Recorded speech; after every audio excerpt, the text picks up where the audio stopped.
ସମସ୍ତେ good morning. ସମସ୍ତେ ଭଲ ଅଛ? ସମସ୍ତେ ଖାଇଛ ପିଲାମାନେ? ପିଲାମାନେ ଆଜି ଆମେ ଚାଲ ପାଠ ପଢିବା ହେଲା। ସମସ୍ତେ ପାଠ ପଢିବଟି?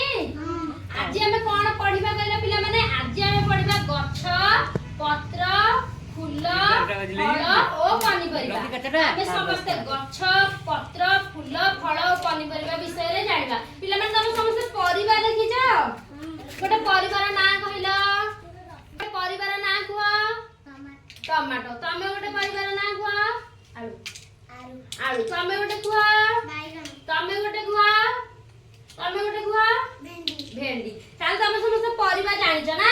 ଏବେ ଗୋଟେ ଗୋଟେ ଫଳର ନାଁ ଜାଣିଛ ସମସ୍ତେ? ତମେ ଗୋଟେ ଫଳର ନାଁ କୁହ? ତମେ ଗୋଟେ ଫଳର ନାଁ କୁହ? ଡାଳିମ୍ବ। ତମେ ଗୋଟେ କୁହ? ବାନାନା। ଆଚ୍ଛା ହଉ ପିଲାମାନେ ତାହେଲେ ଫୁଲ ନାଁ କୁହ ଏବେ। କିଏ ଜାଣିଛ ଫୁଲ ନାଁ ହାତ ଟେକିଲ? ରୋଜ। ଆଉ କୁହ ଗୋଟେ? ଗୋଲାପ ଫୁଲ। ଆଚ୍ଛା ହଉ ତାହେଲେ ତମେ ସମସ୍ତେ ଫୁଲ ନାଁ, ଫଳ ନାଁ, ପରିବା ନାଁ ଜାଣିଛ ନା?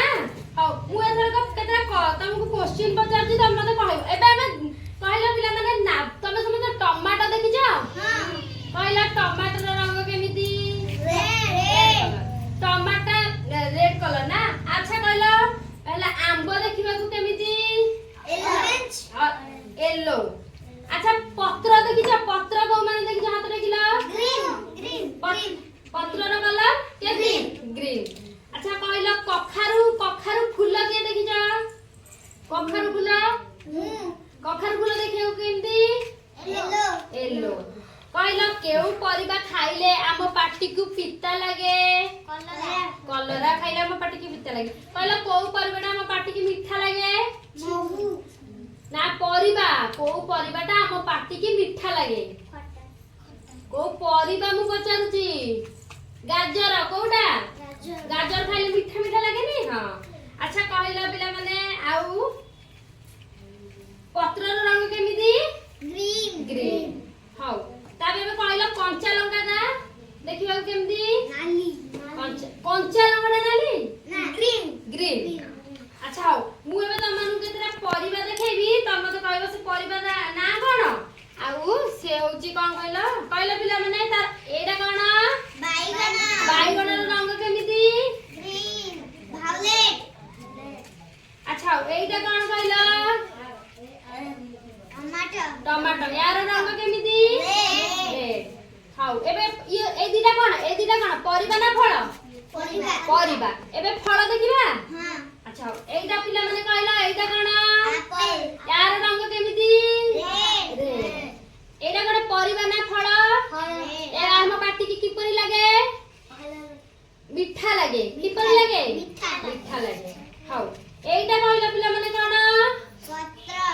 ସମସ୍ତେ ଦେଖ ପତ୍ର। ପତ୍ରଟା କଣ କୁହ? ୟାର ରଙ୍ଗ କେମିତି? Green colour. ହେଲା ଏବେ ଆମେ ଫୁଲ ଦେଖିବା ପିଲାମାନେ। ଏଇଠି ଦେଖ ଏଇଟା କଣ କୁହ? ଏସବୁ କଣ? ଫୁଲ। ଫୁଲ। ଏ ଫୁଲର ରଙ୍ଗ କେମିତି ଦେଖ? ୟାର ରଙ୍ଗ ପିଙ୍କ, ଗୋଲାପୀ। ଏ ହଉଛି ଫୁଲ ହେଲା। ଆଉ ଏଇଟା ଦେଖ ପିଲାମାନେ ଏଇଟା କଣ? ଏଇଟା ହଉଛି ଗଛ। କଣ? ଗଛରେ ଦେଖ କେମିତି ପତ୍ର ଅଛି, କଢ ଅଛି ଆଉ ଫୁଲ ଅଛି ହେଲା। ଏଇଟା ହଉଛି ଗଛ। କଣ ଏଇଟା? ସମସ୍ତେ ବଡ ପାଟିରେ କୁହ ଏଇଟା କଣ? ଏଇଟା କଣ କୁହ? ପତ୍ର। ଏଇଟା କଣ କୁହ? ଫୁଲ। ଏଇଟା କଣ କୁହ?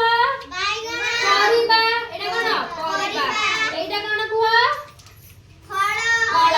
ତାହେଲେ ତମେ ସମସ୍ତେ ଗଛ, ପତ୍ର, ଫୁଲ, ଫଳ ସବୁ ଜାଣିପାରିଲ? ଜାଣିପାରିଲଟି? ଆଚ୍ଛା ହଉ ପିଲାମାନେ ସମସ୍ତଙ୍କୁ ଭଲ ଲାଗିଲା? ଏବେ ସମସ୍ତେ ତାଳି ମାର। ପିଲାମାନେ ତାହେଲେ ଆମେ ସମସ୍ତେ ଜାଣିପାରିଲେ। ଏବେ ମତେ କୁହ ତମେ ମାନେ ଗୋଟେ ବଡ ଗଛର ନାଁ। ମତେ ଗୋଟେ ବଡ ଗଛର ନାଁ କହିଲ? ବରଗଛ। ତମେ ଗୋଟେ କୁହ? ଆଉ ଗୋଟେ ବଡ ଗଛର ନାଁ କୁହ? କୋଉ ଗଛ? ଆମ୍ବ ଗଛ। ପିଲାମାନେ ତମେ ସମସ୍ତେ ଆମ୍ବ ଖାଇଛ? ଆମ୍ବ ତମ ପାଟିକି କେମିତି ଲାଗେ କୁହ? ମିଠା ଲାଗେ। ଆଉ କଞ୍ଚା ଆମ୍ବ କେମିତି ଲାଗେ? କଷା ଲାଗେ ନା? ଖଟା ଲାଗେ। ଆଚ୍ଛା କଲରା ତ ଆମ ପାଟିକି କେମିତି ଲାଗେ? ପିଲାମାନେ ସମସ୍ତେ କୋବି ଖାଇଛ? କୋବି ଖାଇଛ? କୋବି ନା କୋଉ କଲର କହିଲ? ଫୁଲ କୋବି ନା କୋଉ କଲର କହିଲ? White colour. ଆଉ ଯୋଉ ପତ୍ର କୋବି ଟା ପୁରା ଗ୍ରୀନ କଲର। ତାହେଲେ ତମେ ସମସ୍ତେ ଖାଇଛ ନା? ତମେ ସମସ୍ତେ ପରିବା ଖାଇବ। ପରିବା ଖାଇଲେ ଆମ ଦେହକୁ ବଳ ମିଳିବ। କଣ ମିଳିବ?